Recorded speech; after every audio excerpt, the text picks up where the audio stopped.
Hello, everyone. Enjoy these relaxing yet powerful stories of resilience and triumph. The sun was dipping below the horizon, painting the sky orange, as Sarah Mitchell drove her silver sedan down a quiet road in suburban Virginia. At 42, Sarah was the deputy director of an FBI field office, a job that demanded sharp focus and long hours. Tonight, she was looking forward to kicking off her shoes, heating up some leftover meatloaf, and catching up on a true crime podcast. The road stretched ahead, lined with tidy lawns and mailboxes, about 10 miles from her home in Arlington. She kept her speed steady at 35 miles per hour, well within the limit, her blinker clicking each time she made a turn. Everything was by the book. Sarah always drove carefully, a habit born from years of navigating life as a black woman in America. She knew the law inside out, but she also knew it didn't always protect everyone equally. Red and blue lights flashed in her rearview mirror, snapping her out of her thoughts. A police siren gave a short wail, signaling her to pull over. Sarah's jaw tightened, not out of fear but frustration. She hadn't swerved, hadn't sped, hadn't done anything to warrant this. With a slow breath, she eased the car onto the shoulder. The gravel crunching under her tires, she flicked on her interior light and kept both hands on the wheel.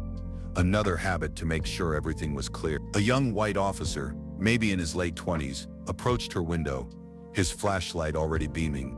His badge read Officer James Larson. His face was stiff, eyes narrowing as he tapped on the glass. Sarah lowered the window, her voice calm but firm. "Good evening, officer. Can I help you?" Larson tilted his head, studying her for a moment too long. "License and registration," he said flatly, skipping any greeting. Sarah kept her tone even. "Can you tell me why you pulled me over?" He shrugged, his flashlight still in her face. "Your car caught my eye. Just need to check things out." Her brow furrowed slightly, but she didn't waver. "Caught your eye? Officer, I was driving the speed limit, signaled every turn. I'd like to know what I did wrong." Larson's posture stiffened, his voice sharpening. "Look, I don't need a reason to check your papers. Hand them over and let's make this quick." Sarah's fingers tightened on the wheel, but she kept her cool. She knew her rights, knew the law better than most, and she wasn't about to let this slide without a clear answer. If you're feeling the tension in this story, don't forget to like, share, and subscribe to RVM so you can stay updated with the latest thrilling tales. This wasn't just a routine stop, it felt like something else entirely, and she wasn't going to back down. Sarah Mitchell sat in her silver sedan, the glow of her dashboard casting a soft light across her face. The Virginia evening was cool, but the air inside the car felt heavy. Officer James Larson stood outside her window, his flashlight beamed steady on her, his demand for her license and registration still hanging between them. Sarah's pulse quickened, not from fear but from the familiar sting of being judged for no reason. At 42, as the deputy director of an FBI field office, she'd faced tough situations, hostage standoffs, high-stakes interrogations. But this, a routine traffic stop 10 miles from her Arlington home, was testing her patience in a different way. She kept her hands visible on the wheel, her voice steady as she repeated, "Officer, I asked for a reason. I was driving 35 miles per hour, used my blinker, followed every rule. What's the issue here?" Larson's jaw tightened, his eyes narrowing under the brim of his cap. "Ma'am, I don't need to explain myself. Your car looked out of place, that's all. Now license and registration, or we're gonna have a problem." His tone carried an edge, like he was daring her to push back. Sarah's lips pressed into a thin line, out of place. She'd lived in the suburb for years, drove this road daily, kept her sedan spotless. She reached slowly for her purse, pulling out her driver's license and registration, but held them in her hand, not handing them over yet. Feeling Sarah's resolve, make sure to leave a comment below and let us know where you're watching from. Hit like, share, and don't forget to subscribe to RVM for more moments like this. "Officer Larson," she said, reading his badge again, "I know my rights. The law says you need a valid reason to stop someone. Out of place doesn't cut it. Can you tell me what I did wrong, or is this something else?" Larson stepped closer, his boots crunching on the gravel shoulder. He leaned down, his face inches from the open window, flashlight still glaring. "You're not in charge here," he snapped. "I'm the one asking questions. You don't get to lecture me about the law." His hand slapped the car door, the sound sharp in the quiet night, making Sarah's shoulders tense for a split second before she steadied herself.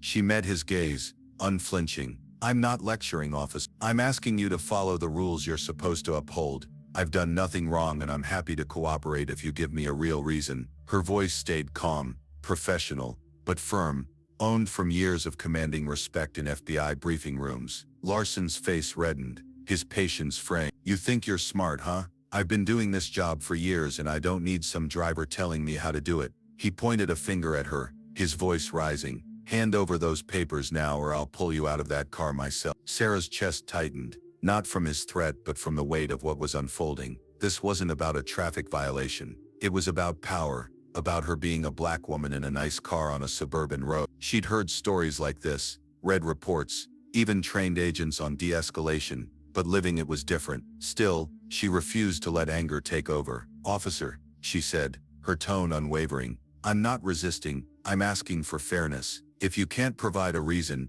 you're overstepping. That's not just my opinion, that's the law. Larson scoffed, stepping back but keeping his hand near his belt. Fairness? You don't get to decide what's fair. Keep talking like that and you'll see what happens. The threat hung heavy, the tension thickening as cars passed by on the road, their headlights flashing briefly before disappearing. Sarah knew this moment was a turning point. She could comply quietly or stand her ground. She chose the latter, her resolve as solid as the badge she carried in her FBI office, ready to face whatever came next. Sarah Mitchell gripped the steering wheel of her silver sedan, her knuckles steady despite the knot in her stomach. The quiet Virginia road was dark now, the suburban streetlights casting long shadows. Officer James Larson loomed outside her window, his flashlight beam cutting through the night like a challenge. The air crackled with tension. His last words, "Keep talking like that and you'll see what happens," still echoing in her ears. At 42, Sarah wasn't new to pressure. As the deputy director of an FBI field office, she'd stared down threats in boardrooms and crime scenes alike. But here, 10 miles from her Arlington home, this wasn't about her title. It was about surviving a moment that felt all too familiar to black women in America. She kept her voice calm, her eyes locked on Larson's. Officer, I'm asking for a reason for this stop. That's my right. If you can't give one, this is unlawful and I won't comply with unlawful orders. Larson's face twisted, his patience gone. He took a step closer, his boots loud on the gravel shoulder. You don't get to tell me what's lawful, he barked, his voice carrying over the hum of distant traffic. I'm giving you one last chance. Hand over those papers, or you're getting out of this car, one way or another. His hand hovered near his belt, fingers twitching, and Sarah's heart skipped a beat. She knew that move, had seen it in training videos, had read it in reports. This wasn't just a power play anymore. It was dangerous. She took a slow breath, keeping her hands visible on the wheel. I'm not resisting, Officer Larson, she said, each word deliberate. I'm cooperating within the law. You're escalating this for no reason, and I'm telling you now, I'm recording every second of this. She nodded toward her phone, mounted on the dashboard, its tiny red light blinking as it captured the scene. Larson's eyes flicked to the phone, then back to her, his scowl deepened. You think a camera scares me? He snapped, but his voice wavered, just enough for Sarah to notice. I'm in charge here, not you. Get out of the car now. He rapped his knuckles hard on the doorframe, the sound sharp in the quiet night. Sarah didn't. I'm not leaving this car without a valid reason, she said, her tone steady as steel. I don't feel safe and I don't trust your intentions. You've given me no cause for this stop, and now you're threatening me. That's not how this works. Her years at the FBI had taught her to read people, and Larson's body language, tight shoulders, clenched jaw screamed trouble. She wasn't just protecting her rights, she was protecting herself. Larson's hand dropped to his holster and in one fluid motion, he pulled his gun, pointing it through the open window. The barrel glinted under the streetlight, aimed straight at her chest. I said get out, he shouted, his voice raw with anger. You don't call the shots here. Sarah's breath caught, her heart pounding, but she forced herself to stay calm. Her training kicked in. Stay focused, don't flinch, don't give him an excuse. Officer, she said, her voice low but unshaken, you're breaking the law. Put that gun down. You have no justification for this. Her eyes never left his, even as the weight of the moment pressed down on her. She could feel the danger, the thin line between control and chaos, but she refused to let fear win. Larson's grip on the gun tightened, his face a mix of rage and defiance. Don't play smart with me, he growled. You think you're above the law? Move or I'll make you. Sarah kept her hands on the wheel, palms up to show she wasn't a threat. I'm a law-abiding citizen, she said, And I'm not the one breaking the law here. You are. Lower your weapon or you'll face the consequence. She spoke with the authority of someone who'd spent decades upholding justice,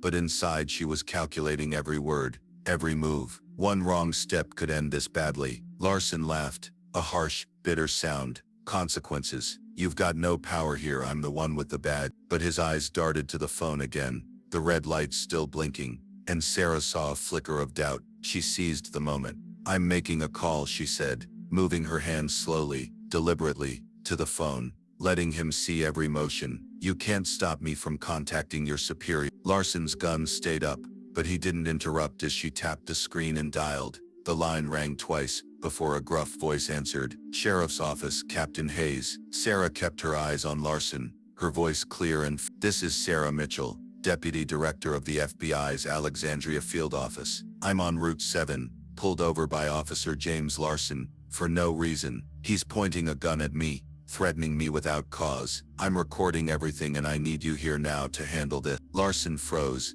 the gun still in his hand, but his face shifted. Shock, then panic. He hadn't caught her name before, hadn't realized who she was. You're what? He stammered, the barrel dipping slightly. Sarah didn't waver. You heard me, officer. I'm FBI. You've made a serious mistake and it's all on camera. She set the phone back on the mount, the call still connected. Hayes's voice crackling through, asking for her exact location. She gave it, mile marker 12, just past the gas station, her tone as steady as if she were briefing Agent. Larson's hand shook, the gun lowering an inch, but he didn't holster it. You're lying, he muttered, more to himself than to her. You can't be. I'm not lying, Sarah said, her voice cutting through his doubt. And you're out of time. Put the gun down before this gets worse. The distant wail of a siren broke the silence, growing louder, and Sarah knew help was coming, but she also knew this wasn't over. Not yet. Larson's next move would decide how this night ended,